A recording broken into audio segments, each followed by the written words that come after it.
son. I could just go on and on, but I'm trying to say I'm proud of the education they received and they're successful. And I see a lot of young people here today. I want you to know you can be successful too. My mother came to NAU to start to be a teacher, and this is clear back in the Depression time. And during those years, they didn't have any kind of state aid or government federal aid at all. And her parents and her sister helped put her through school, and she worked herself. She got up at 3 in the morning to do janitorial work, to clean office buildings and things before she would start her classes. And she was very proud of the achievements that she was able to realize, and she loved to tell us children about them. And she loved NAU as one of her favorite schools that she went to. So it's good to be here on this campus. I was reading a Wall Street Journal article that was written 2 months ago, and it was talking about school spending. And of course it talked about the schools that are lowest in those per pupil spendings, and of course, as you know, where Arizona does rank in those spendings. But what I thought was interesting about this article was that this article said that they found out as they reviewed the different states and their levels of funding that actually the states that did not fund the highest were actually getting some of the better outcomes. And in the average they were looking at schools that were Title I schools with, and in the average, 48% proficiency rate in the subjects of math and state grade students that were looked at. Well, Arizona comes in at, I'm hurrying because he's putting up at 51%. So even with our struggles, we can give great credit to our teachers, showing that our national average is above the school. In fact, 37% to Nebraska, who funds double what we fund for student funding. They fund double that, and their proficiency rate is 37%. Ours was 53. Do I think we need to do better? Of course we do. Anyway, thank you very much for being here, and I'm looking forward to the discussion we're having tonight.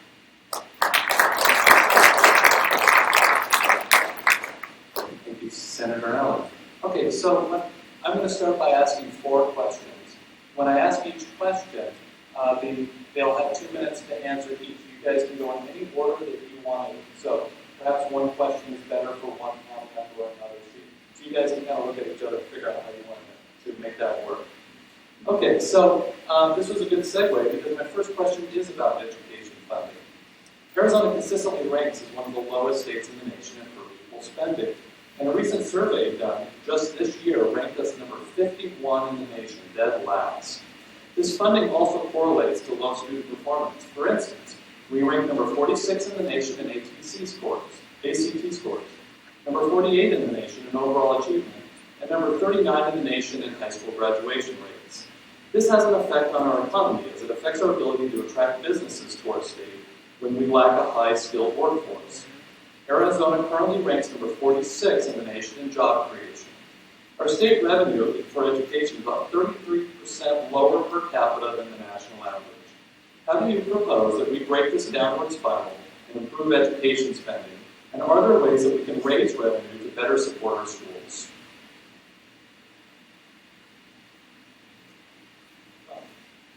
I think we jump in.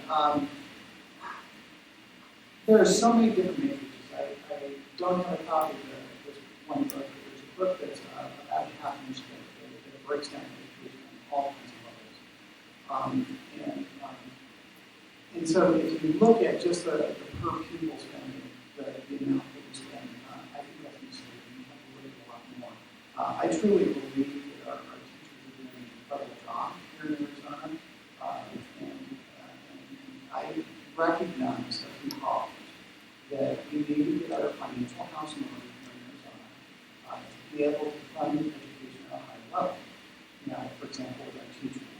I know that Barbara and other superintendents have been they have a tough time finding teachers and retaining teachers because of the amount of money that we spend on teachers. And so that's an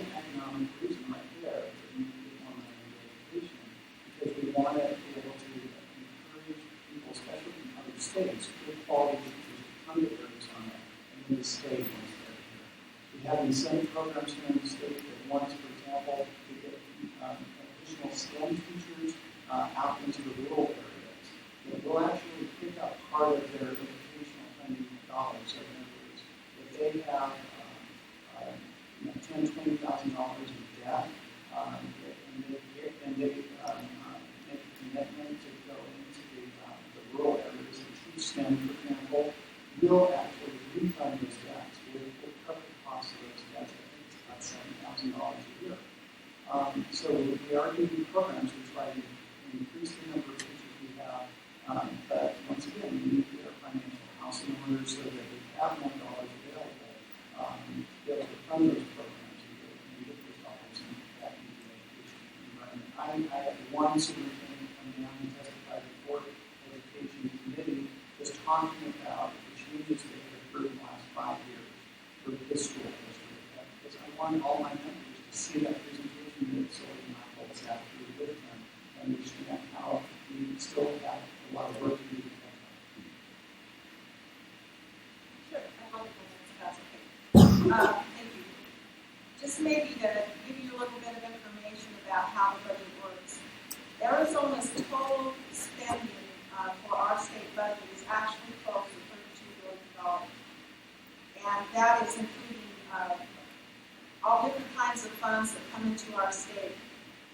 A lot of those funds, especially the federal funds, they have strings attached, which means you cannot appropriate them where you want to. They have to go where they're attached to go. So even though we have a $31 billion budget, $32 billion budget, the general fund is only allowed to touch about a third of that. So our general fund budget this year was come in at $9.3 billion. Out of that third of the funds of monies that come to our state, that is where we have the task of trying to fund education. And education is our biggest, that is where we allocate the most money out of that $9 billion. We have to fund everything. State agencies, we have to fund health. Healthcare is a big competition for education dollars. Because if you know, we have to help fund access, EBS, the Child Protection Services, we have to increase funding there.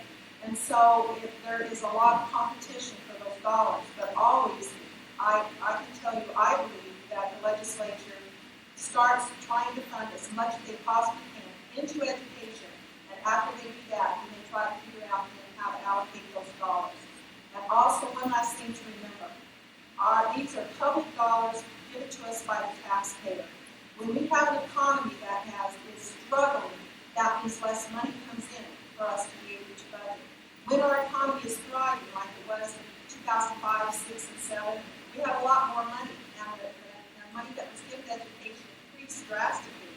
Then we hit that recession, bam, we went into a $3 billion deficit, and then we had a crisis.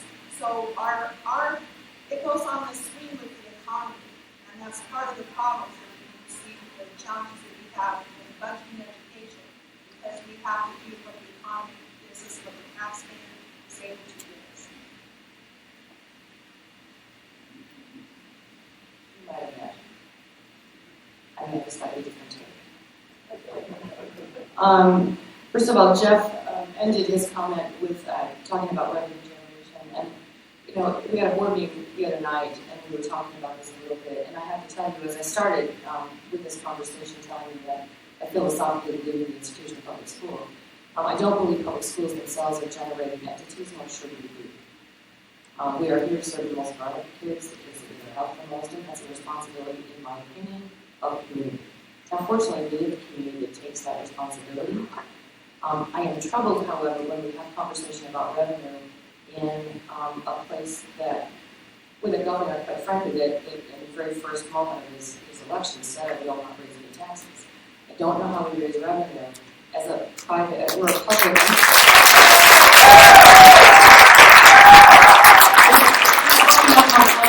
Don't applause, you're sucking up my time. Just be quiet out there. So, and I appreciate, I want to be clear, I appreciate the work that my colleagues up here have done for us, because they've done a lot of really great stuff, frankly. There have been some bills that they have killed. They've made a lot of progress for us this session. But I am troubled And I have to tell you, one of the other conversations that comes up a lot is this idea that Arizona's funding formula is somehow impossible and too difficult, too complex. I believe if we actually fully funded Arizona's school funding formula, it would be quite effective. I like it. I spent a lot of time studying school funding formulas all over this country. I like ours, but it's just never been fully funded. So I can't actually tell you how much I like it because I don't know for sure, but I think I like it, if I can see it. So that's all I'm going to say there. Thanks.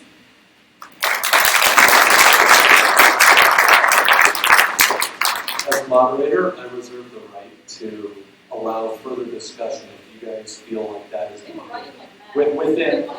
Within reason, if we can have a follow-up within 30 seconds to a minute on some of these most important issues. So. Yeah, I'd love to put a couple exclamation points. No, we get along. Okay? This is not like a big bad deal here. We get along. Matter of fact, I consider Barbara a rock star. Maybe not ideologically as much, but we get along. And some of my most precious experiences I've had recently was spending like a day at high school with a robotics competition. And I was a judge at the robotics competition. And that is so cool. And so from that, I wrote a letter to the governor, to Diane Douglas, and I'm sure you got a copy of my letter, basically stating that there's so many life lessons that these kids learn from the robotics program for their STEM education. I'm trying to encourage that. But real quickly, $9 billion budget that the legislature has to work with, approximately 52% of that of our budget goes to education. So I wish we had more money to work with. Those are the constraints that we're dealing with. I'm a person who believes historically that when governments have plenty of money to do things that they need to do, historically that's been when taxes have been low. Because when taxes are low, then businesses boom, they hire more people, they make more products. And that's, historically that's when you have more money coming into the pocket. You look at Arizona's history, and that is completely their history. I just met with a dean at ASU about 2 weeks ago, and he's with their business and computer science department. And he told me that about all the different companies that want to come to Arizona because of the quality of the students that we're producing at higher education from our universities. So when I hear the story that businesses don't want to come here, I don't see that. And I certainly don't see that when I talk to our higher education folks and when I talk to our business leaders. They are coming here.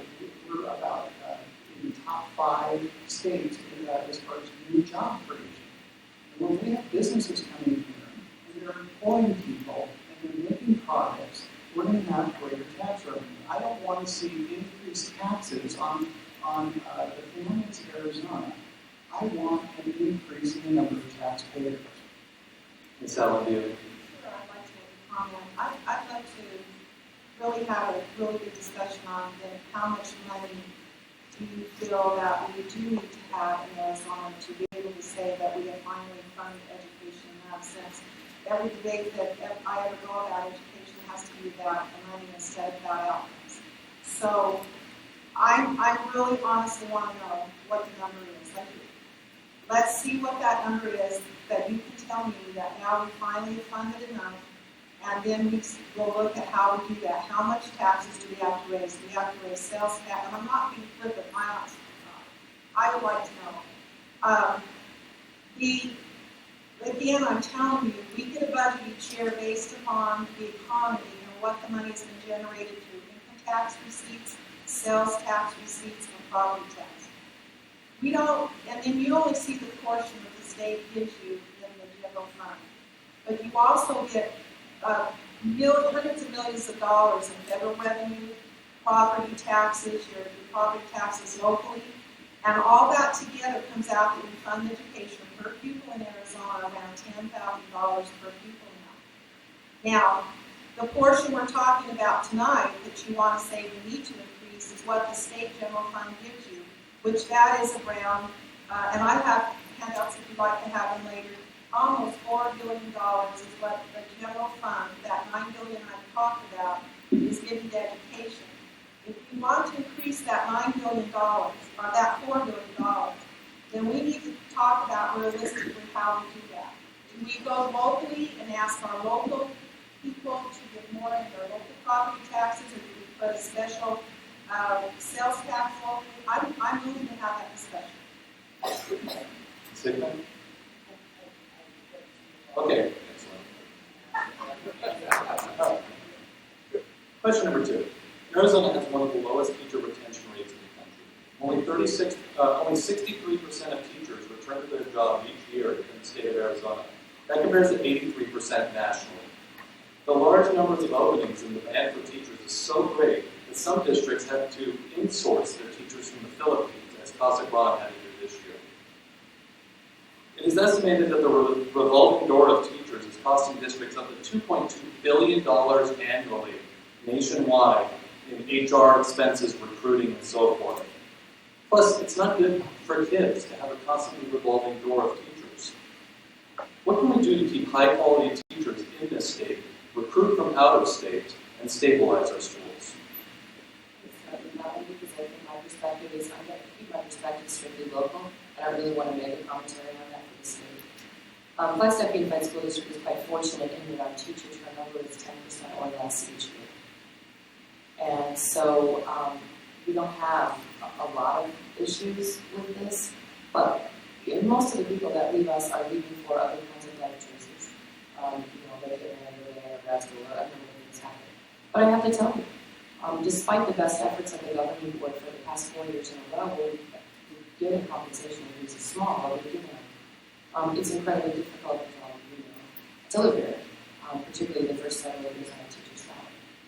And so instead of being worried so much about the turnover rate, because ours isn't that bad, I kind of just worry about the mental health and the stress of the people who are working and trying to live and do the kind of job we expect teachers to do for very low salary.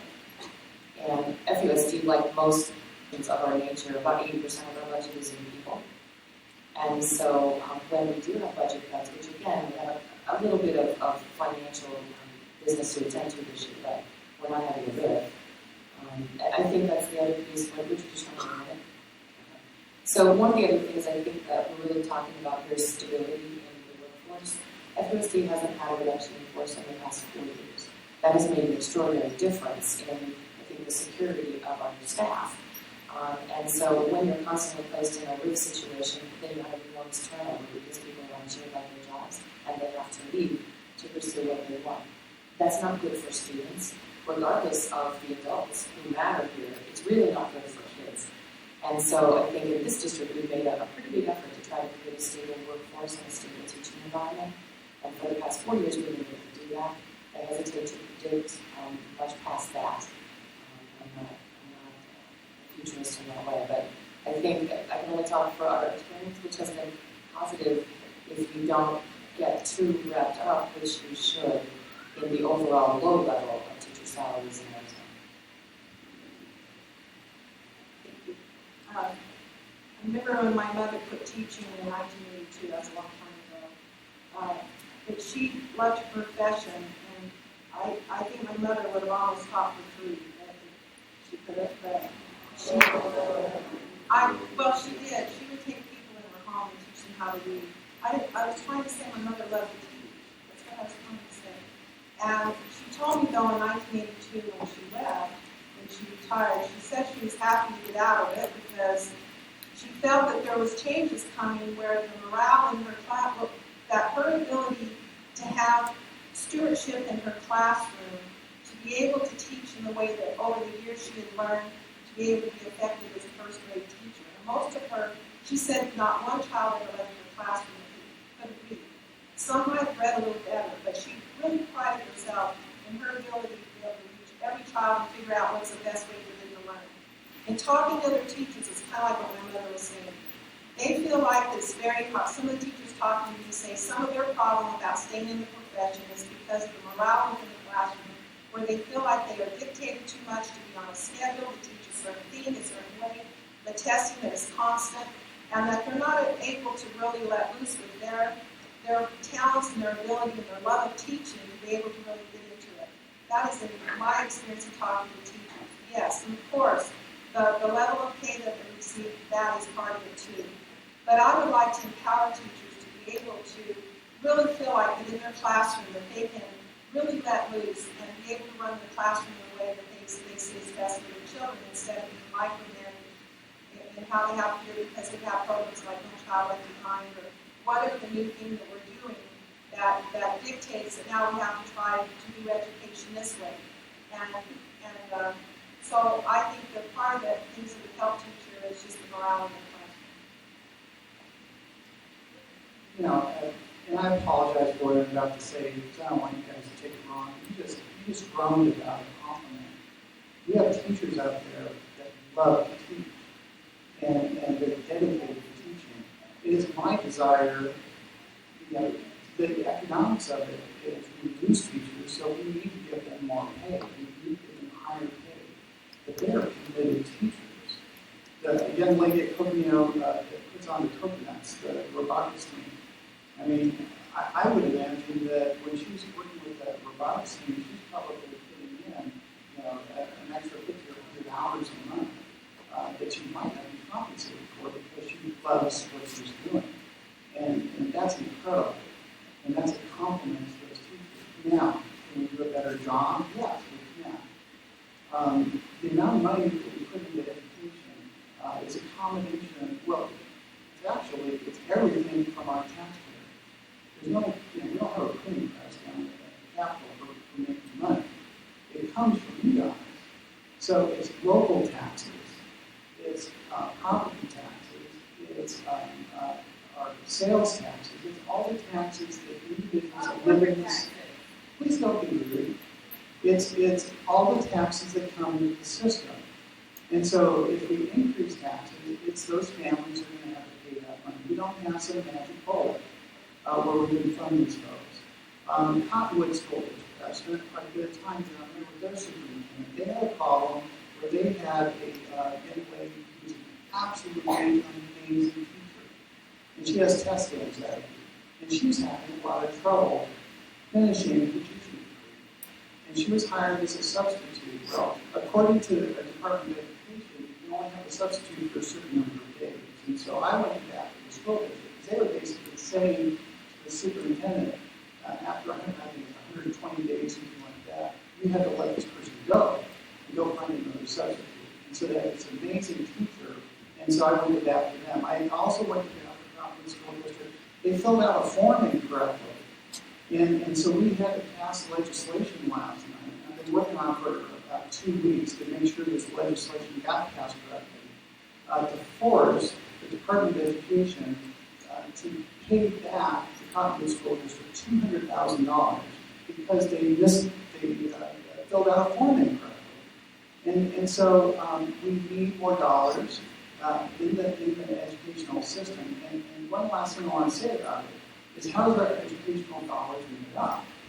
It's approximately $1,000 from the federal government, approximately $4,000 from the state, and approximately $4,000 from local taxes. So to get more money, of course we've got $18 trillion federal debt in Washington, D.C. So if they give us more money, then that means they're indebting future generations to pay that money back. Not a great way of getting more money into education. So what do we need to do here in Arizona? We need higher paying jobs, we need more taxpayers, we need more businesses here. That will bring in more dollars. As I mentioned a moment ago, more taxpayers, not more taxes on families. I'd like to remind the audience to not interrupt our speakers while they're giving their responses. You will have an opportunity very shortly to ask your own questions of the representatives.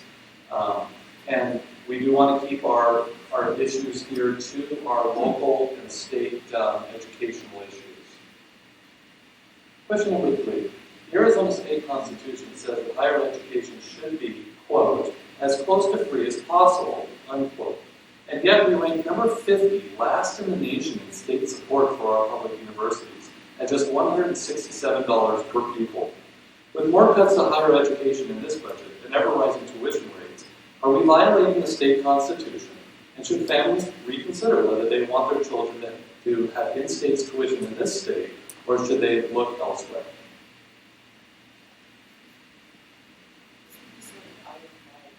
I'll jump right in. Okay, so as I told you earlier, we've got the original budget projection by the governor, the suggestion by the governor, was cutting $75 million out of higher education. And I found that, especially the impact on the DBC, I have a very good personal working relationship with all the presidents of our universities, and I think they do an amazing job. I spent the entire day about a week ago at the institute, and we met a lot of professors there, department heads. It was terrific. What was then brought to us 6 weeks after the budget recommendation by the governor was $104 million. So it bumped. What we finally ended up cutting higher education was $99 million. And I wrote a letter to the governor and told him that if we have very conservative revenue projections. If we have more revenue coming in, as chair of the higher education, I encouraged him to try to get more dollars back in higher education this year, if it's at all possible.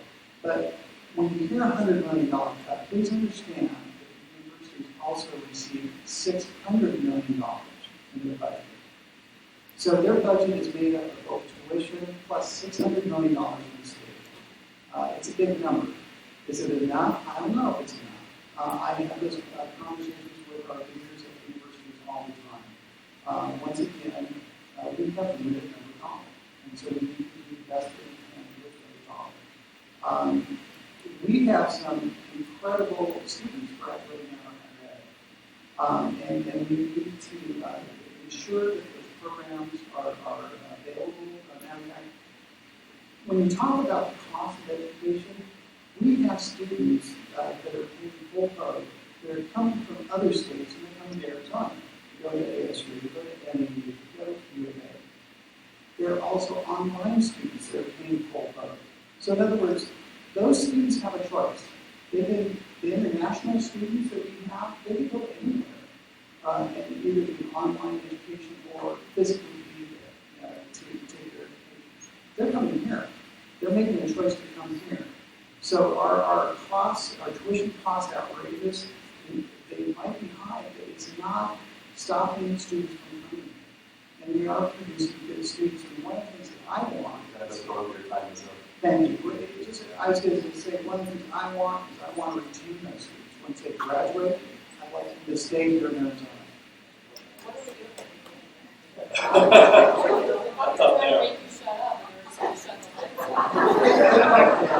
Senator Allen, you got something? Thank you very much. In our budget challenge that we have this year, we have a structural deficit that we've been carrying since the $3 billion deficit when we had a recession hit us. And it is kind of rolling that over year after year. We try to get rid of some of that. The goal is to get rid of that structural deficit. What that means is each year we spend more than we're taking in. And eventually we're just going to hit the wall. We don't need to stay in the financial order. So this year, and was Governor Ducey's campaign goal that he was trying to get rid of the structural deficit.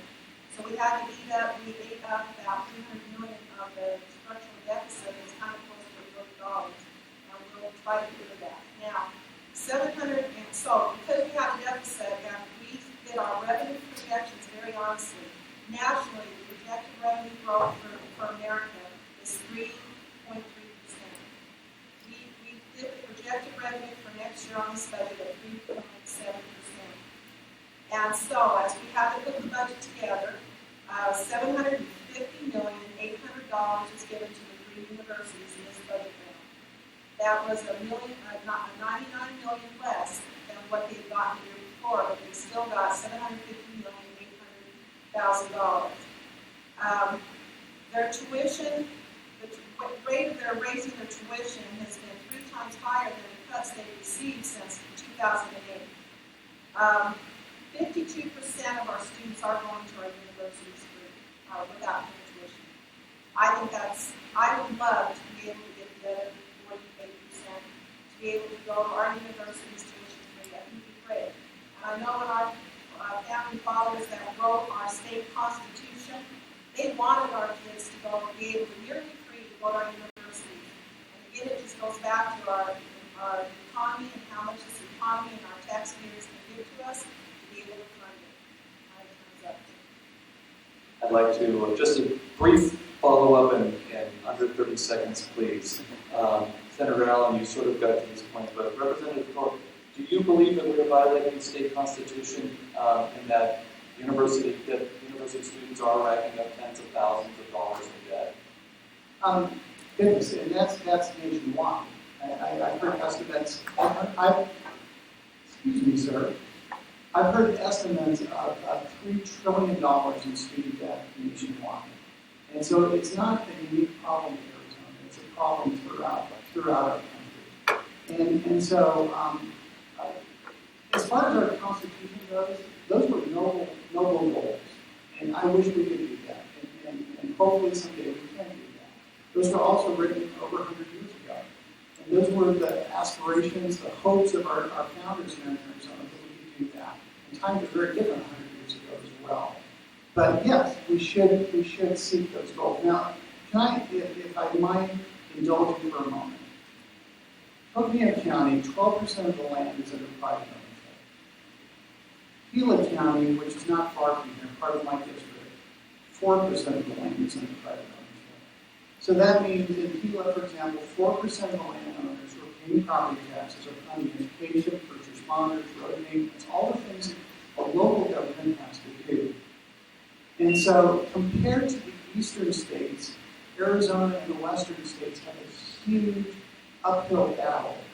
31 million acres within the state of Arizona are under control of the federal government. They pay approximately $1.10 per year in taxes to us. Wouldn't that be a sweet deal to have a tax bill of $1.10 per year? Your time is up. Thank you. All right, here's my final question, then you'll get your opportunity to ask the panel. NEU is the largest employer in Coconino County, accounting for 1 in 5 jobs, and puts more than $1 billion into our local economy. Its effects go beyond campus, as hundreds of local businesses benefit from the spending by students and employees of this university.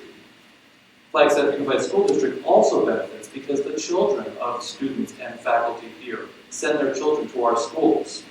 When NAU cuts $13.1 million from its budget this year, it's going to have a devastating effect on our local economy, on our local tax base. Do our local representatives have a responsibility to protect the economy of their legislative district from decisions being made down in Phoenix? And I'm not going to answer the second part of that, but I wanted to just comment from FUSD's perspective on that, because we also did an economic impact study, and I'd like you to be clear on that. So FUSD is probably the 4th or 5th largest employer in the Flagstaff area, with 1,500 employees. Our payroll touches 1,900 people, just under 10,000 students. And when we did this study in 2012, the school budget was about $80 million a year. And that contributed back to the Flagstaff economy $132 million a year. And that is through local purchases, local homes, and the teachers live here with their salaries, and you all get the circuitous nature of how budgets work. I am sometimes puzzled when we have, not this evening, conversations that are somehow some sort of disagreement between private money and public money in this way, because I see it as rather just a circle of spending. We get these conversations about businesses and the bureaucracy of government taking money. I'm not quite sure I understand that theme, simply because I'm using taxpayer money to pay our employees who are then purchasing goods and services from those businesses. So I guess I kind of see it in a circular way. But I just wanted to add in, certainly FUSDs and academic communities nowhere near as large as NEUs, but it is something that we studied because we wanted to make sure that we were able to show taxpayers the kinds of economic benefits that we were providing for the community. And we are almost doubling our budget in goods and services for the Flagstaff area. I'll do NEU up to the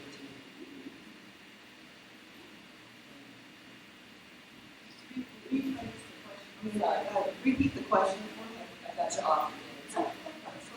All right, so do our local state representatives have a responsibility to protect the autonomy of your local legislative district from decisions being made down in Phoenix? Sure, as much as we possibly can, according to the bills that are introduced and the direction things are going. Now, I think in Flagstaff we have a pretty thriving economy compared to Marion County. We have been suffering for the last 3 years because of the loss of our paper mill. That was one of our good taxing entities that we pay to our schools, and our schools really miss them. So we live in a place where we do have to depend on kind of natural resource development, and we've been trying to revive the timber industry to bring out so we can put money into our biomass plant, fiber into the biomass plant, and keep it going at the same time thin out the forest, and it helps the forest fires and everything like that. So, of course, I would look for issues and things to try to encourage that. I think I'm getting off track to what I should be saying about this particular thing. Energy is important to your town. Of course it is, because it is, you depend upon it a lot. But I will make one statement. If we have to raise taxes on the teachers that are getting because of the government money, in other words, if we raise taxes on everyone, and at the same time, and yes, they're going to keep their salary, but at the same time you raise taxes, so now they're having to pay more taxes out, but they don't get to keep for the needs that they need to have. And it is a vicious circle, it really is. And so as a policymaker, you have to look at that, you have to weigh that. And yes, you talk about corporations being taxed, but you know that most of our businesses in Arizona are small businesses. They're the ones that are bearing the burden on their backs of more taxes, because we have more small businesses than we do large corporations, just like in my county. It's all really tiny small businesses that are funding everything. So when we raise taxes, that goes on the backs of everyone, even our employees who then are paying more taxes in their property tax, and then we don't have enough to keep. And so we have to watch that. And so I go down in a philosophical position of trying to make sure we balance everything so we don't take the apple cart. Just before you start, we're not quite at the public questioning part, so I know some of you are really excited to get up here, so if you would just hold off and let everyone finish their comments. $13 million hit to entities to have that conversation with Rita. Rita is an amazing new president, and she's an economist, so you can ask for a better background to try to weather these kinds of cuts. The impact of Flagstaff is very similar to Walgreens at the distribution center. So it's about 300 jobs, either directly or indirectly impacted. And that works out to be $13 million about $4,366 a job that money makes up. Yes, it is a huge impact. And so as we look through the budget and the legislature, there's a lot to move. So the governor is asking for certain things, the Senate president is asking for certain things, the House is asking for certain things, and we have to pull all those together. We have a limited number of dollars to work with, and so sometimes we need tough choices. So one of the things that I did for the universities is they came to me with a number of cost-saving measures to eliminate red tape, regulations, things like that. And so I ran the bill for them. And unfortunately, the bill did not make it all the way up to the government. And so we will be working on that again in the summer. So when the university comes to me with ideas that I can keep more dollars in their pocket, I do that. And I'll do whatever I can and then over back to try to do that. One bill that they brought to me, it's called paper. In other words, it deals with how short-term loans are created. So we're trying to give universities flexibility on how they create short-term loans. They currently, universities, all the tuition dollars have to be sent to the state, and the state sends it to the university. We're trying to change that. Just that it's an efficiency issue. So whatever I can do to help NEU, to help our universities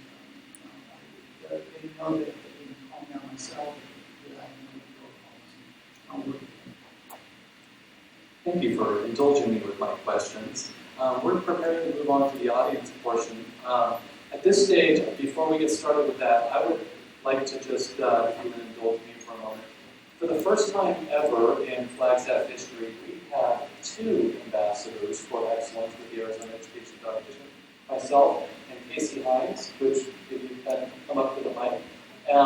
And Casey Hines teaches science over at MPA, and she has a question about STEM issues. Thank you, Jeff.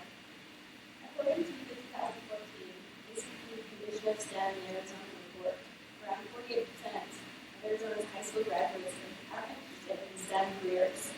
This is around 16,200 graduates. However, of those 16,000 students, only 45% met ACT college readiness benchmarks in math, and only 36 met in science benchmarks.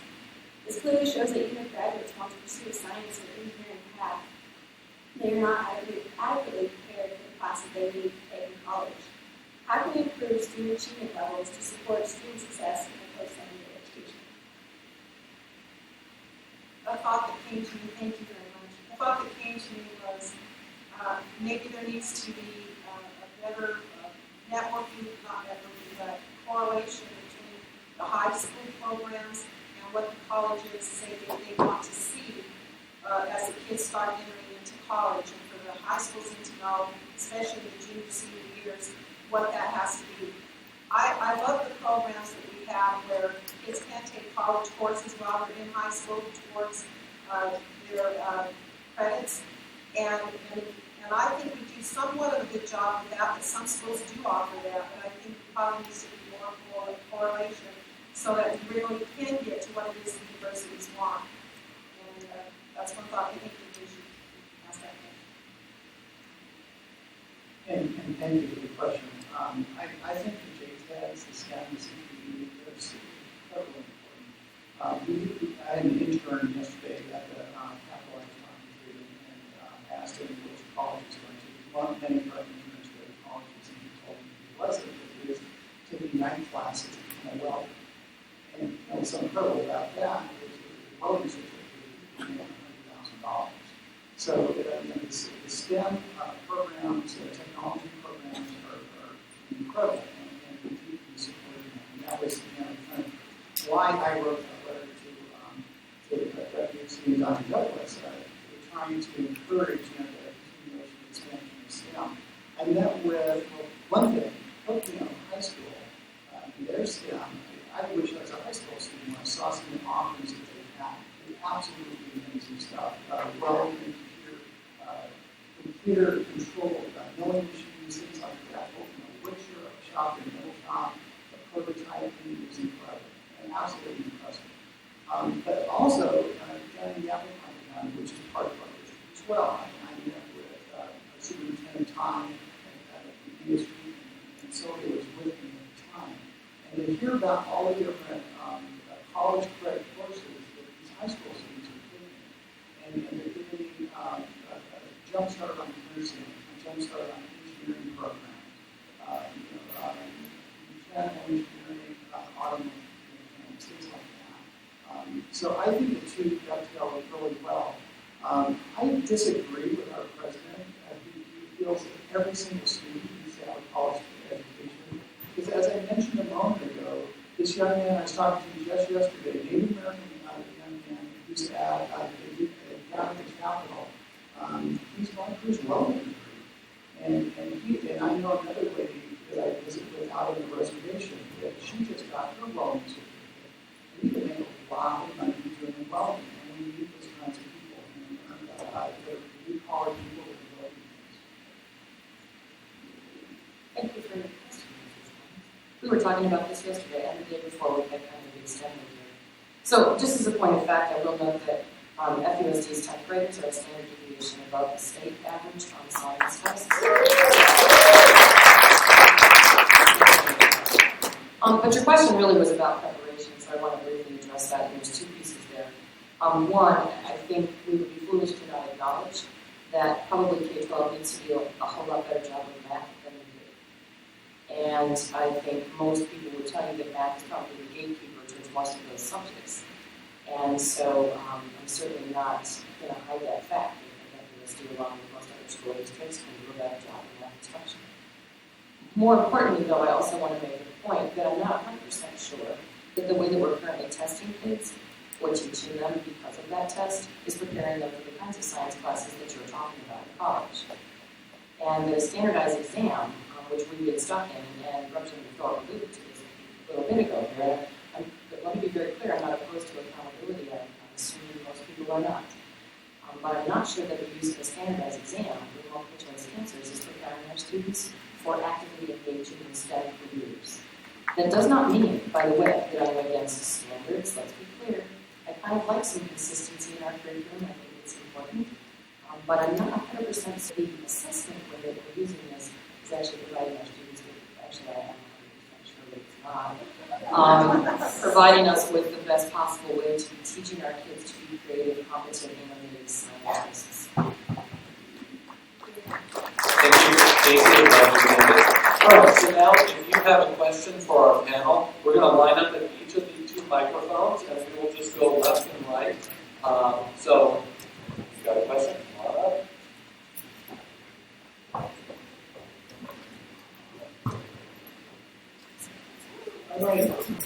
Hold on real quick. Okay, so I just want to remind everyone once again, when you come up first, please give your name and what organization or how you know, if you have something that you want to say as far as who you belong to, who you work for, or whatever. And then state your question, and please keep that question focused on education issues. You may direct it toward one or all of the panel, but this is not going to be a back and forth opportunity. You please state your question, and then the panel will answer it. Thank you. We'll start here on this side of the aisle. Thank you guys for taking it. I really appreciate it. I want to kind of follow up on the last question that you asked about the link between economy and NAU. Oh, and I should say, I'm the chair of the history department here at NAU. That is my role. So I've heard, particularly at Bob Thorpe's website, I've seen that you have expressed particular interest at the top of the list of things you're concerned about in economic development and jobs. And I think the question we got at the end to approach that issue. My understanding is that the cuts are actually higher than 13 billion and closer to 17.3 million once it went up to the $99 billion number. So the cuts are quite a bit deeper than we initially thought to be. And believe me, the entire campus has been scrambling to try to figure out how we can do that. But focusing on the economic issue, if NAU contributes nearly $2 billion to the Arizona economy each year, if it supports over 20,000 Arizona jobs each year, and in fact creates 1/5 of all the jobs in the Philippines. That being the case, and considering your interest in promoting job growth, economic development, how can you justify cutting investment in such a critical economic driver in job creation? And thank you. I think you were asking that of me. And you know, I felt terrible when I saw the government's original projections. I felt we were able to pare them back up by $1 million. It's my hope, my desire, and it's clear that in future years, as we get our economy back together, you know, I do have to, you know, I know some of the folks, including you, might not appreciate hearing this. Before the higher education community, I have various prejudice. Community colleges, private colleges, our universities come before us. And what I asked them to do this year was basically a presentation for the public as well as the people at our committee about what has changed in the last 5 years. You know, tuition, for money to receive in the state, general operating budgets, things like that. So I'm trying to get that microscope on how much money these universities have impacted and colleges. One of the presenters was president of Grand Canyon University. And he's a guy up there, and he talked about, the tens of millions and hundreds of millions that go back in the local economy, state economy. The students that are paying, that are buying food, gasoline, and have places to be in, the salaries of their professionals, all that. And the part that we probably haven't appreciated is he then ended by saying, and we don't receive dollars to be funded. So we have colleges out there that are doing a great job educating, and we also have our universities that I mentioned. This year's budget is $600 million. And so I committed to our university system. I want to eliminate whether it's 50 million or 70 million. I want to eliminate that because I know that there's value. But there's some conflicts too. When you look at what it costs for our university, what it costs for private. Thank you. And thank you very much for the opportunity. Thank you, Representative Senator. It's the simple and truthful answer is there just wasn't enough money. And because we're running a deficit, because last year's budget was built on a 5.5 projected revenue increase, and it only came in at 3.4, it caused us to run the deficit again. And because of that, decisions had to be made about how that money was distributed. The figures I have here are from JLBC. They have no reason other than just to say, here's what's in this column, here's what's in this column. There's no proof in this at all. And in their columns, when they talk about the universities, and I think the reason why the universities got that cut is because the decision makers about even determined that our reduction become better from there than taking it off from K-12, or to take a bigger cut from them.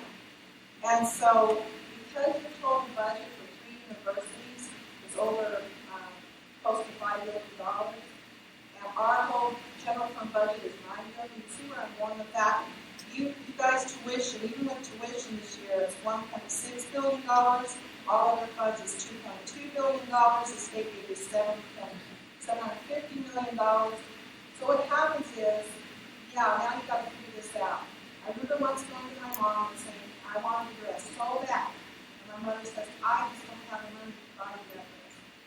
But what she did is go get material and she made the dress because she could afford to do that. And that's what we have to figure out to do. The economy can't give us more money.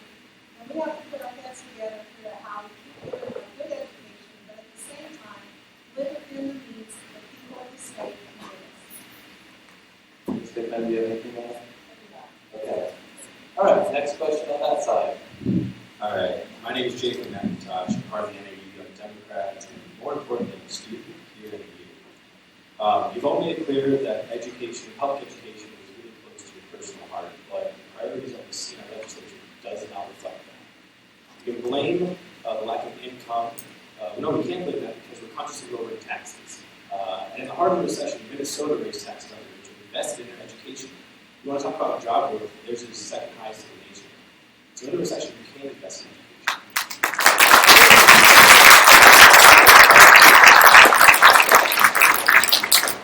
When we're, Senator Allen, you were talking about what stats we need to use to look at our education. It should be per pupil, but we're not looking at that total number. The state just cut a ton, and we're talking about putting that on the backs of local economies. That's not how you fix a deficit. How you fix it is fixing it from where it got cut, which is at the state legislature. Finally, I want to know who's representing me. Both of you are supposed to be out of the House, but I don't feel like I'm representing. I feel like I'm balancing the budget off my fees that go up, off my tuition that will also go up. I'm looking for someone who can invest in education when it needs to be done. And if we want a high job rate, high job growth, if we want high-paying jobs, then we need to give employees a reason to come here. And that's done, as Representative Thorpe was saying. Sure, maybe you don't need to go to a university or a college, but welders need training. People need training. People invest in those programs that train those people. We are an economy that is transferring to a new state where it's not manufactured, but it's services. Do you have a question? Yeah, it is who represents me at my state legislature as a student.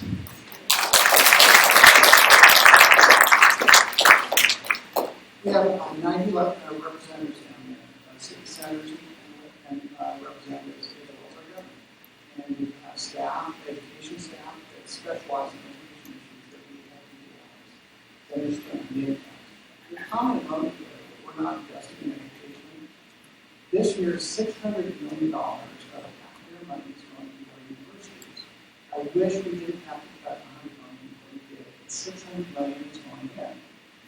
Over, or is it 750? No, I'm sorry. $4 billion out of the state aid. We have roughly $9 billion to work with, over half, like $4 to $4.5 billion goes into education. So when you make a comment like we're not funding education, I disagree with you on that. I've had students come into my office from Q of A, who drove up to Tucson, and I spent 2 hours with them talking about the issues that we're grappling with. So I have an open door policy. Anytime you want to come down and spend the day with me, I think so. Please do. Now, I would love to have that opportunity. I think it's eye-opening. We have a lot of peeps and infants down at Capitol that some of them get paid, some of them don't. That spend their time down at Capitol. I taught at UCLA Extension Programs every year. When I was getting my undergraduate degree, I was a student, or I was a teacher assistant in a public school in Vermont. Yeah, sorry, just very quickly, and then in almost 3 years, and then here when I moved to Flagstaff, I spent almost 3 years volunteering both as a crossing guard as well as a tutor at Dean Bell Elementary School. So that's my background.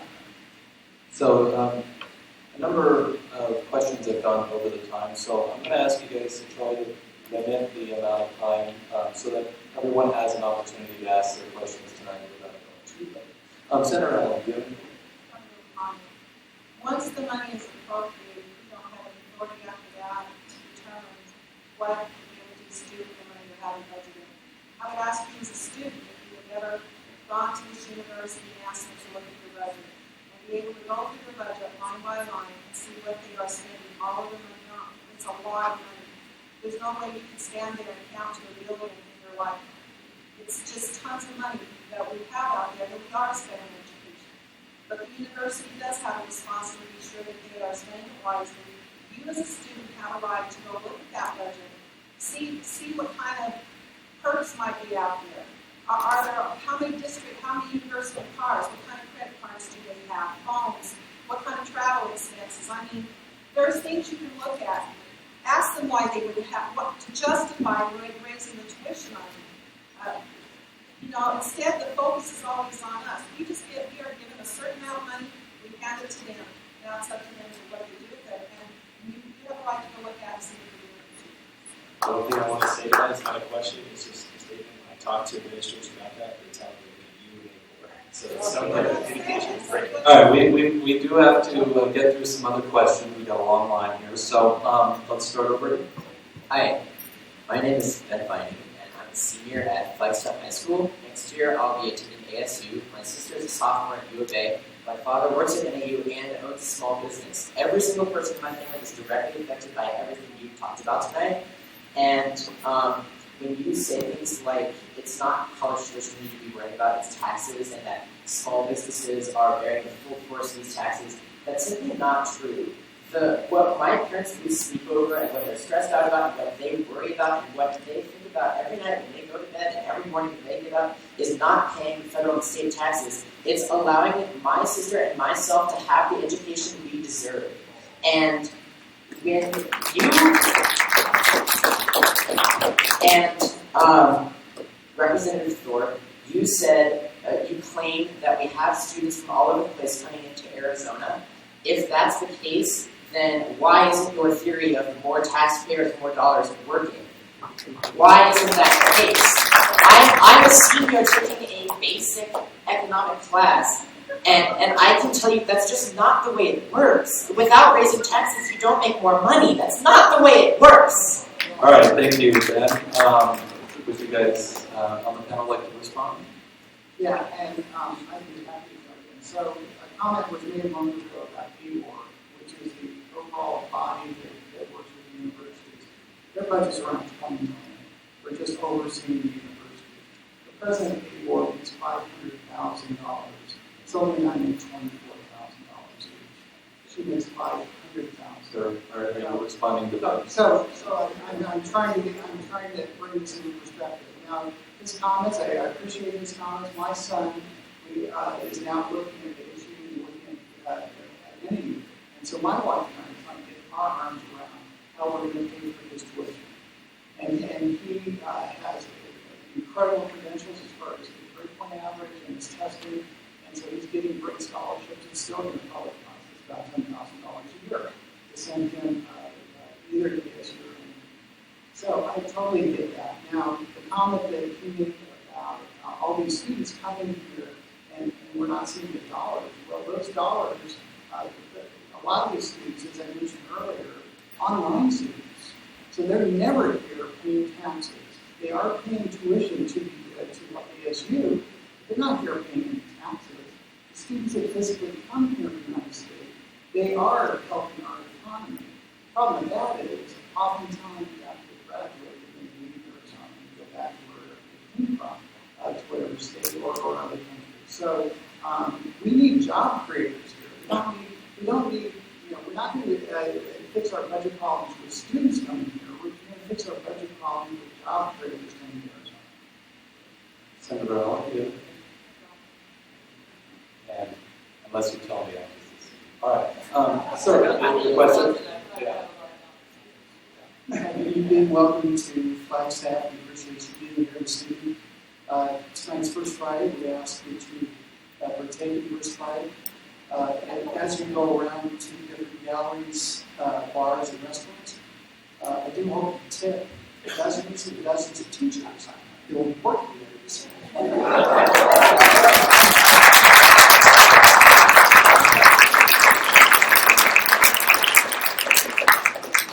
First is a parent here in Flagstaff. My name is Matt.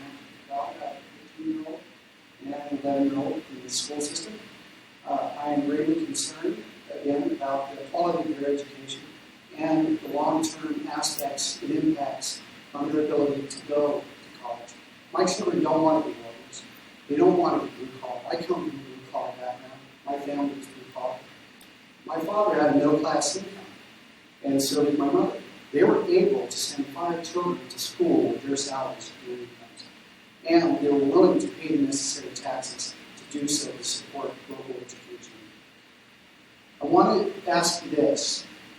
Tuition rates in the state of Arizona have gone up 80% in the last 5 years. 80%. Has anyone within the state of Arizona seen an 80% tax increase? No one. With that, you talk about the structural deficits, these revenue challenges. You continue to provide with your allied friends and associates that you work with, which is the American Legislative Exchange to provide the tax cuts for those people that are involved in that organization. You provide and continue to provide tax cuts while we talk about structural deficits and revenue challenges. That's the question. I want to know what you're going to do to deal with the more than 70 tax exemptions that total $1.9 billion in exemptions for corporations and businesses here in the state. What are you going to do to rectify that to address the concerns regarding the structural deficits and the revenue challenges you just said you can't do?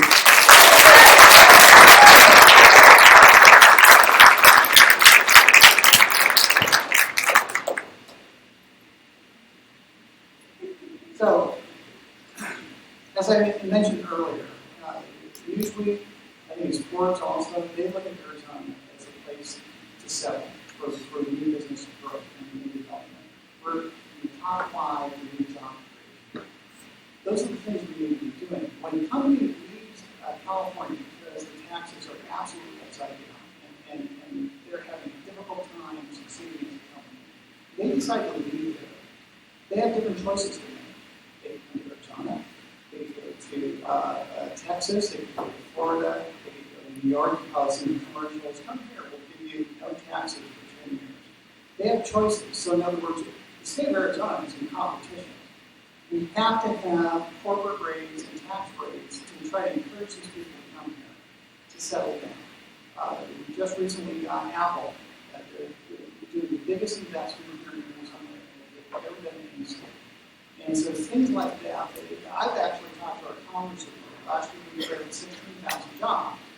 And I talked to our Congress authority and I told them, it's great to have Microsoft come here, it's great to have Apple come here, but don't forget little mom and pop businesses. We need those plumbing stores, we need those hardware stores, we need those coffee shops, things like that.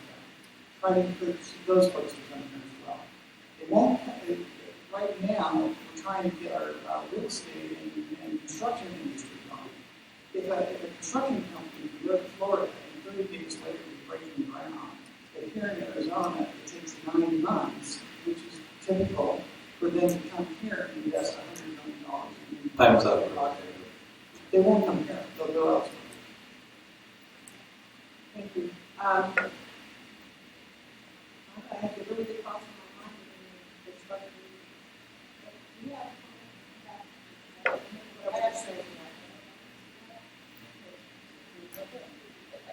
I guess what I have to not qualified to talk about tuition in NAU. I mean, we certainly address some of this community thing, but I don't know that I'm qualified to talk about tuition either. I didn't create it. I know you created it.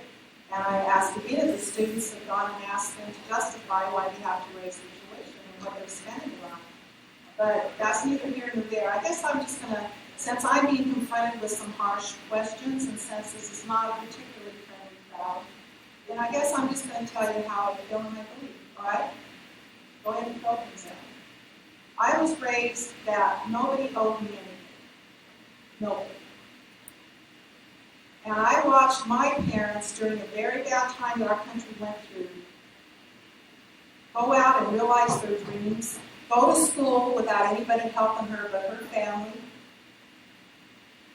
I saw my family do that. And I'm being confronted that somehow I'm stopping you from realizing your dreams. I am not.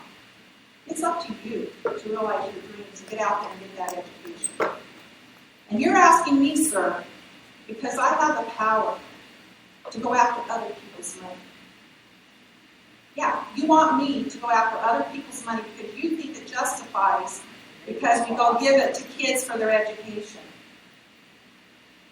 It has to be done very carefully because, go look at other socialist countries. Oh, yeah, okay, guys. You can't be polite about what I say when I have to be polite about what you say. You're all here to beat us up because you're upset that we didn't go raise taxes. And I asked the question at the beginning, and I was very sincere. I want you to come up here and tell me how much money you want to fund education in the state, and I want you to tell me how much taxes you want me to raise to give that to you. I want to know that. So that I can then go down there to the Capitol and say, the people of the state want us to raise taxes this much so that we get to this level in funding of education so that we then can now all be happy and realize that you all again can realize your dreams and have the education you want. I'm serious. Give me the money. Thank you, Senator Allen. Next question. I just have a comment. I have a really comments and questions related to but I can't really Focus on the question. question. Okay. Yes, my name is Barbara Steffen. I work for the public schools in Flexner. This is sort of related to those precious dollars, but it's unrelated to the level of people you mentioned. The current ESA voucher program, if I'm not mistaken, puts state money on a credit card that parents can use and literally use it. With the concern about these dollars and do you have concerns about a lack of accountability and the potential for fraud with public taxpayer money? And so it's a two-part question. Do you feel that the expansion of the ESA voucher program both hits taxpayers and takes dollars away from public schools? Thank you. And I support the ESA program, and it's because it gives parents and children choice. And the main thrust of the ESA program is grants. And there's not that many children getting that in the grand scheme of things. We have over 1 million students here in Arizona. It's a tiny fraction of the community entities. It's oftentimes like community casual. They're not the local schools are not able to meet the needs of the children. And so the parents and grandparents can then take those kids to a specialty school. The portion that they receive, they're not receiving the local tax portion.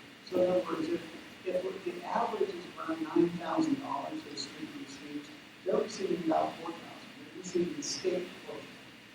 It's a grant. If they're taking their children to a school that meets the needs for those children, they have to make a difference. One of the bills that came before us, I don't even think it passed, but I knew a number of non-public gentlemen who drove 2-3 hours to a reservation and testified before the education committee. They wanted a PSA bill that we have that would help them on the reservation because they have to get enough school out there. And so I supported that. It gave parents the opportunity, so even if it's in an area school, gave them some flexibility to decide where to take their kids. If they go to a private school, they're going to have to offer the difference for that private school. They're only getting a small portion of what the regular students receive from the education model. Thank you, Representative. Anyone else? Could you also answer the question about when you consider Let's let the members answer. So, with a very limited population, including some very special needs students, I might agree with Representative Thorpe. In general, I don't. And in general, I believe that money would be better invested into local public schools. In point of fact, like FUSD has 87% of all the special ed students in the catchment area attend our school district. And if you know much about special ed finance, which you do, you'll know that is a difficult number to try to balance out. But so ESAs concern me. Again, one of the things that people ask me a lot when I speak, they want me to talk about this topic, is that we can talk about what keeps you up at night. And there's a lot of things. But I'll tell you right now, my real concern is the insidious privatization of public schools. And ESAs seem to me to be moving us that direction. Now, I wouldn't even object to that as long as we had even accountability with the taxpayers' money. But currently we don't, and this speaks to your question. I don't know that anyone is more audited than the public school system, nor more transparent, quite frankly, with our budgets. So if we're going to use taxpayer money for it, so be it. But then let's make sure that we're all playing by exactly the same rules, audits, and restrictions. I believe that was put into the bill. So I didn't vote to pass it out of committee. But when they did put the audited portion into it, it has to be audited. And they put some pretty strict guidelines in there, so I just let you know that's in there. Okay, thank you. Ma'am? I want to get and obviously this week because I received my 90-day notice from this university that I've worked for the last 16 years. And for Senator Allen, you're a public servant, and so when people come here angry for different reasons, as a legislator, you need to be prepared for that. So, that's all. Just be quiet about it. Absolutely. So I will try very, very hard not to be rude in this moment. We're all here for a number of reasons, obviously, as a higher education educator and a higher education coordinator. I am the first in line to say that I would much rather pay more taxes than give up my salary.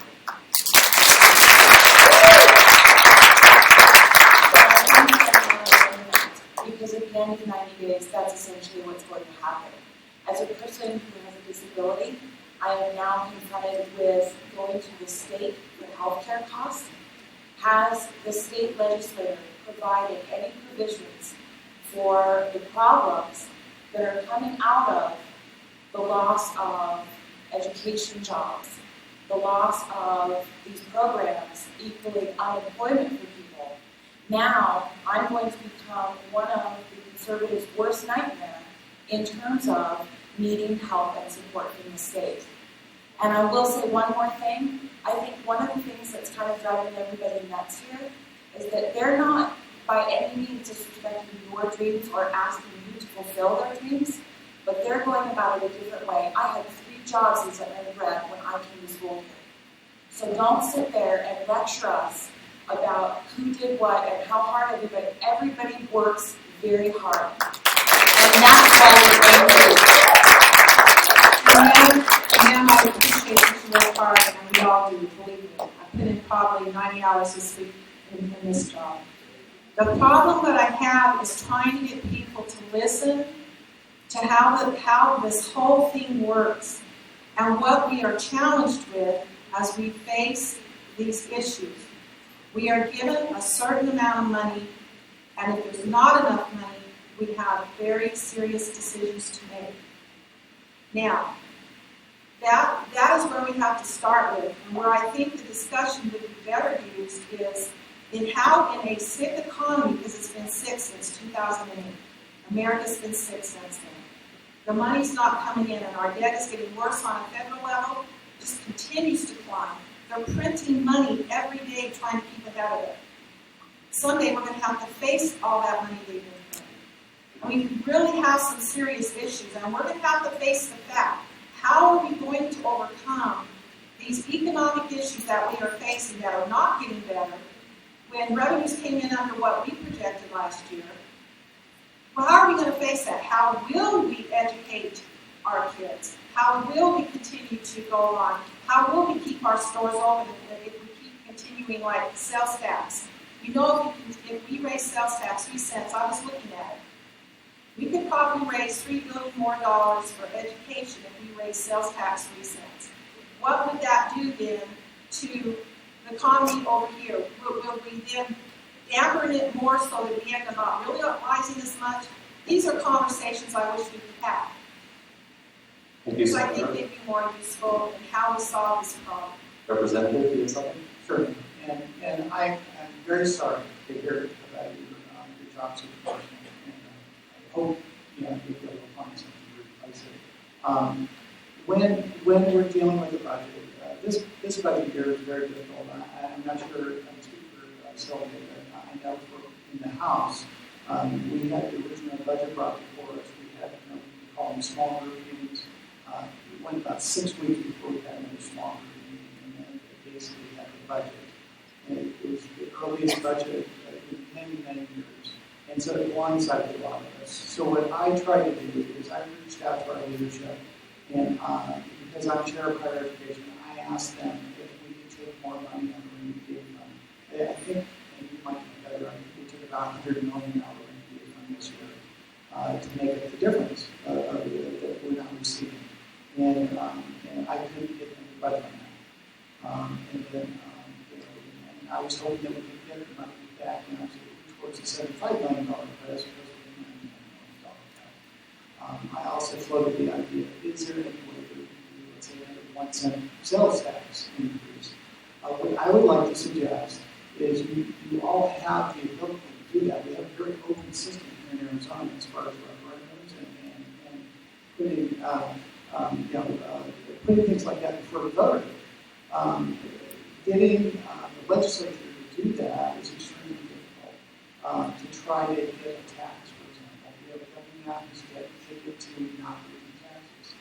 Thank you, Representative. Just as a brief follow-up to a comment you just made, if we have a rainy day fund, is this not a rainy day, and why did we not tap those funds? We have the rainy day fund was we're able to get about $150 million into it after we had that 1 cent sales tax increase that ran out as a 3-year program to get us through the worst part of the time.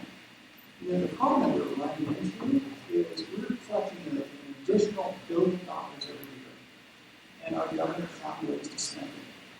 That was under Governor Brewer. She found ways to spend all that extra money. We got almost $500 million in the rainy day fund. As I mentioned just now, we took out about $100 million this year to try to fill the gap. I was trying to get another $50 million out of it to help ease the burden on higher education.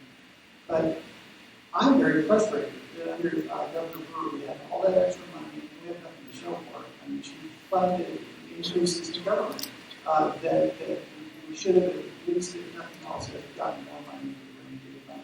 Because guess what? It's raining as far as our economy goes right now. Thank you for indulging me. Next question. Sir, I'm sorry. I just want to say a comment about the rainy day fund. They're trying, because the deficit is going to go for the next 2 years, that rainy day fund will be used over that time.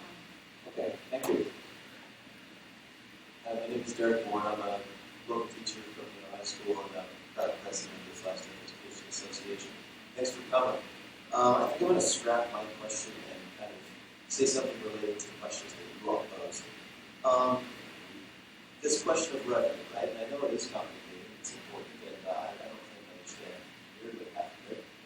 But I read a report 2 weeks ago or so about taxation in the states. What it showed was that Arizona is the 8th most regressive for its state and local taxation system. In other words, the poorest 20% are paying about 8% of their money in taxes at the state and local level. The richest 20% are paying, I think, 3%. Would you support the richest paying the same percent of their income as the poor? Because it would raise, the rules that would raise $1 billion a year if we did that. One of the things that I feel is really important is when you do comparisons apples to apples. So if you're comparing us to the rest of the country, it's not a fair comparison. Because, and good grown to that there, because 41% of our land mass here in Arizona is controlled by the federal government. That means that land is unavailable for taxation. It's unavailable for development as far as like farming and mineral rights. And in comparison, if you go back to Louisiana, to Kentucky, places like that, where they have 1 or 2% of their land under federal control, we have a unique problem here in Arizona. So, for example, one of the things that I was trying to do this year is I would like to be able to tax the federal government. Right now, we're paying $1.10 per acre. If they pay, and that's $35 million a year. If they pay $50 per acre, which is a bargain compared to what most property owners pay, if they pay $50 an acre, that would be $1.5 billion that would go into local economies to support education, infrastructure, things like that. And so we have in the West, we have unique problems as far as being able to really utilize the land that was given to us.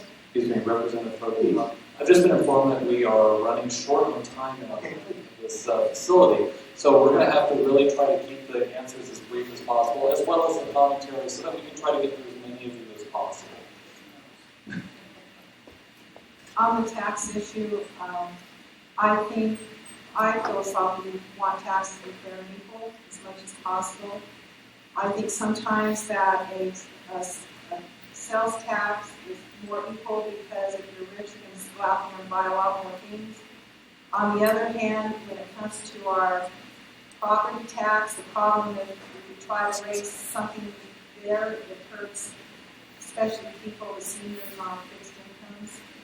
So now, but on the question on the corporations, even though, and I don't know what study you were looking at, but I know that probably that 3% still brought in millions and millions of dollars because they are paying, even though they're paying a smaller rate, they generate so much money that, the money they bring in, if you look at the tables, in comparison to what the rest of the people are paying in.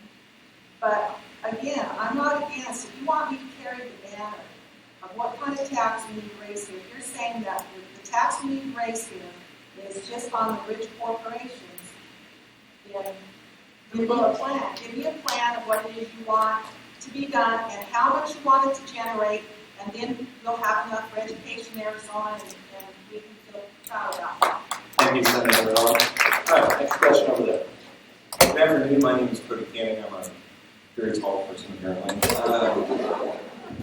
Anyway, I was a high school history teacher for about 8 years and recently came over to the university as faculty. And I just wanted to begin by thanking you for putting this on. This is such an extraordinary thing. I know this isn't great for you, so thank you for coming. I really mean that.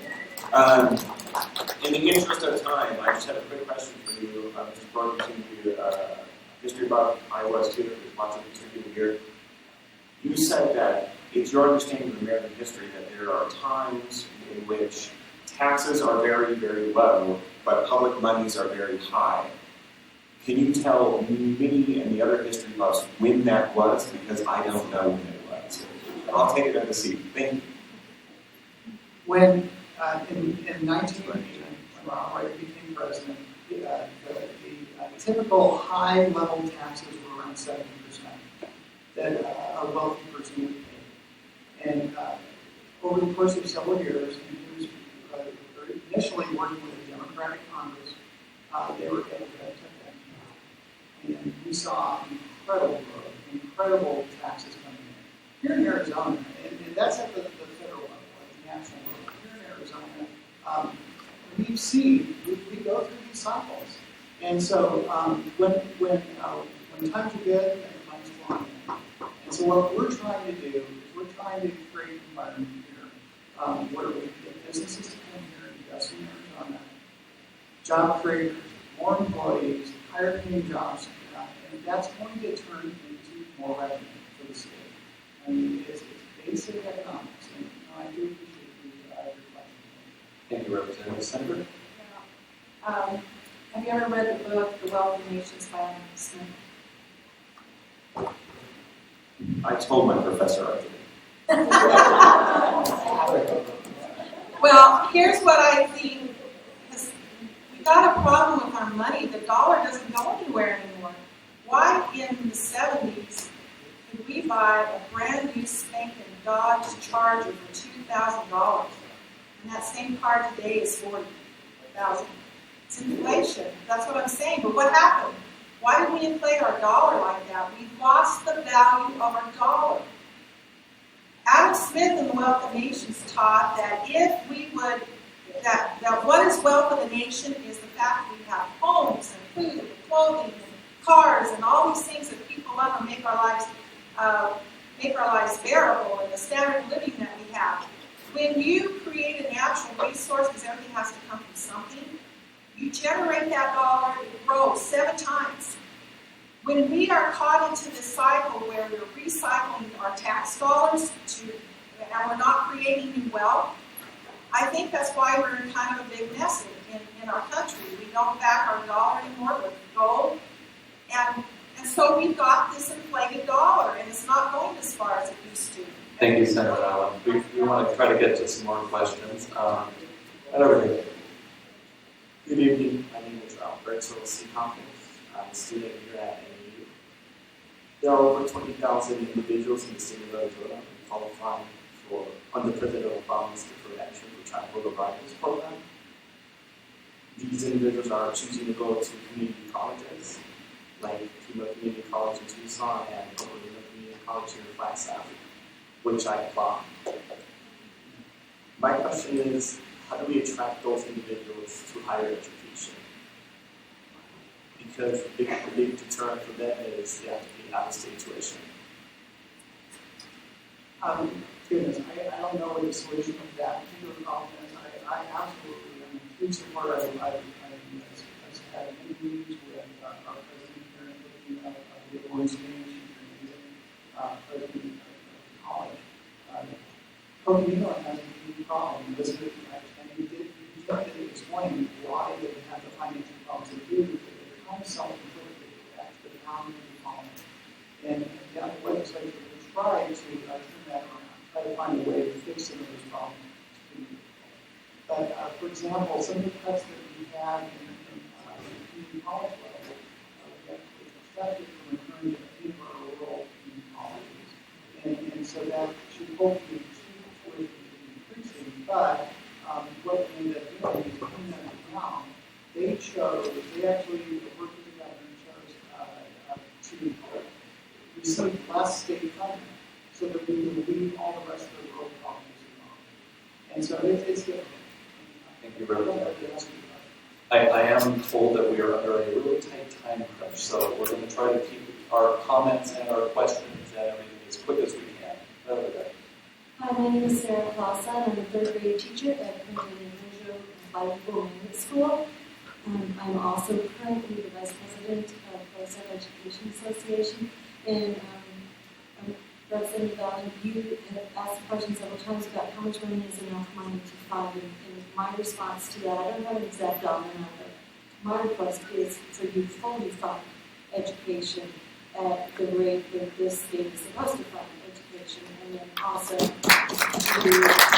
support other schools in recouping some of the money that we are supposed to be getting through the lawsuit to pay back some of the funds that we lost, I believe, since 2005, 2007. So to clarify, are you talking about the inflation funding? And you know that the only reason it wasn't funded during the recession was because the state was on the verge of bankruptcy during that time. But since then, they have funded the inflation index. But okay, so you're saying that if we can just fund the inflation portion of it, you think that that would be enough? So all we need, go ahead. It would definitely be a start. Be a start, and then just figure out how much more money we would have to get to do that inflation portion. However, I don't know if it'd be enough. Well, but we have to create more than what we have. We only have what we had to deal with this year. So we've got to figure out how to create more.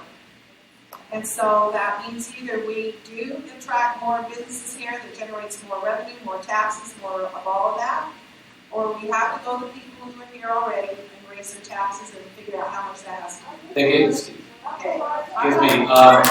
At this stage, we're really not going to have enough time for questions. What I would like the people in mind to do is, if you've got a really brief statement that you would like to make, just to have your opportunity to talk to your legislators and give your feedback, and then just move out of the line and let the next person go, so that everyone can get it in the next 5 minutes.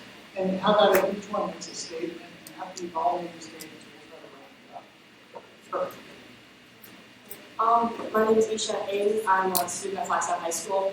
Not know a lot about higher education funding, but my question really has to be more about the K-12 education in Arizona. So basically, all students in Arizona right now are taking the AZ merit test, which for people who don't know is taken on the iPad. My concern isn't about the standardized testing. Because I am lucky, scored a 2,400 on the SAT because I had dedicated teachers who were willing to work for low pay, and because I had a good learning environment throughout my entire life. But my question is, does the Arizona merit testing, because it's tested on the iPad, discriminate against schools that either don't have the money for technology or would rather spend that money on something they find more worthwhile for their students? And is this really the best allocation of our limited state funding for education in states? Okay. Right, I'm the proud parent of a country devotional student who happens to be in this class. Great job. Anyway, first of all, I say you want a number. Wyoming spends $14,000 per student. Are we as good as Wyoming? Okay. Also, large corporations. This is something I know about because of the work I do. Large corporations that operate in the national parks in Arizona do not pay property taxes. Santana, who employs 1,200 people, many of whose children attend Grant-Hammond Public Schools, pays no property tax. Aramark up in Nepal pays no property taxes. Finding a way to get those businesses who are extraordinarily profitable and low risk because of the work I do, to pay their fair share of the schools their children attend would be the start. Secondly, tourism is our biggest economic driver. Raising hospitality taxes by 1%, tourists don't pay any attention to that, and they bring money into our state and could help support public education, which then provides the employees who serve those very poor. So that benefits tourists. Thank you. Do you have, on Wyoming, one thing, less than wonderful thing they have is voice gas and oil, and that really helps on those royalties, so that does help them there. But a question on the, why don't they pay property tax? They went to court a few years ago. They were paying property taxes for many, many years, and they went couple years ago and served on federal lands, and we don't really own the plot of ground on which our buildings are situated, and so we do not have to pay property taxes, and they will remove the value in All right, I need to get going. Right over here.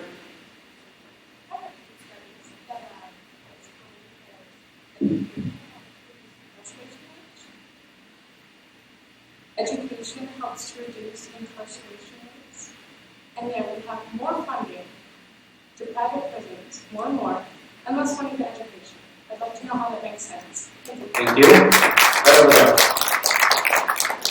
Good evening, thank you for coming. My name is Trish Rowe. I'm really told that we are like out of time, so everyone's just going to make a quick comment. This is the bonus round. Sorry, guys. My name is Trish Roach. I'm a third-year teacher with the Flagstaff Public Schools. There's been a lot of conversation and debate in recent months about the Arizona College and Career Ready standards, and I'm curious as if you could tell us which of the Common Core standards you have read and how you would analyze their impact on our students in Arizona. Unfortunately, that was a question and not a comment. Right over here. Hi, my name is Stephanie. I'm a young parent in a suite of hours in the schools and hospital and another company because I have to take 2 extra jobs to supplement my school that I like to work at. But I do have a proposed solution. I think that doing a junk food tax would be very appropriate. There's lots of people who buy soda and they're going to buy soda anyway, and having something on something that has a nutritional value and helping our children learn or helping your body be healthy. If you choose to do that, then you can choose to pay more for that. I also think a car tax, like $5 more on the registration, something like that, would be appropriate, and also a luxury tax. We don't have to buy $75 jeans, we can buy the $20 jeans. If it is something that's expensive, that could bring in revenue. Certainly for luxury cars, luxury homes, or property taxes on a house above the minimum. If they can afford a $500,000 house, they can afford a higher property tax as well. So thank you. Okay, so for alcohol prohibition, the taxes were raised on the rich in order to make up the amount of taxes that were put upon alcohol, and it was enough to make sure that the government stayed on track with its salary and with what it's spending. That's how much taxing the rich has on our economy. It's a great benefit. Second, in World War II, we were able to go into a great war and not get into a great deficit. Citizens had Liberty Gardens, supported their troops with uniforms and supplies, and they paid their taxes. Our deficit was far lower than it is today. The citizens and their government understood then, more than ever, that during that time period we helped each other, and that we are a community, and that we support each other, and one of the ways that we support each other is through taxes. Thank you. My name is Marilyn Ruckles. I'm not a parent. I'm not a grandparent. I happen to live in Arizona. This is a very quick question, which I don't think I want you to answer. I think we could probably all answer it. If this town hall had been held at the beginning of February, would all of these seats be full? Thank you. My name is John Laredo. I know a little something about the state budget, and we've talked a lot about massive education cuts that both of you have voted for over the last few years. And in response to that, you said that you had to make very tough choices, and that if you want to fund public education at the rate that I think everybody wants to, then you want to know how much taxes you've got to raise. But the issue is this, is that all the while you've been digging in with this budget deficit, you've also been giving money away out of the general fund in the form of corporate tax rates. This year alone, you voted for a $35 million corporate tax rate to insurance companies. And I want to know how difficult that decision was to give insurance companies $35 million at the same time that you're eliminating funding for community colleges, devastating public education K-12 funding, and cutting the hell out of university funding. How big a decision and choice was that? Thank you. My name is Thomas Perkins. I'm the senior I know it's been kind of a rough night, and I know everyone in this auditorium is a little angry. I'm a little angry myself, but there still needs to be a degree of respect and decorum that goes along with events like this. So I just want to thank all three of our panel members for coming out and making themselves available.